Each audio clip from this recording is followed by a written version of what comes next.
4 number गियारा बाग लहंगा उठा के डालता हूँ 4 नंबर गियारा कोरा में दबैतौ गछौड़ी दबतौ हौराना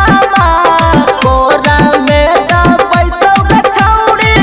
दबतौ हौराना लहंगा उठा के डालतौ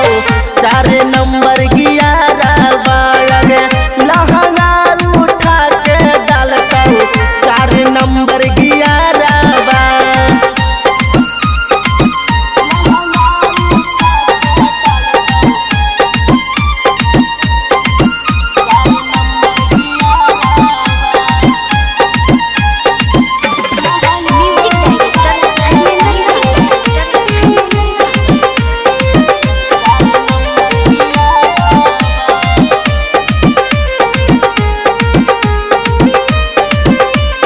नैहर में पहले हानि गछौड़ी टेम्पू वाला से फसल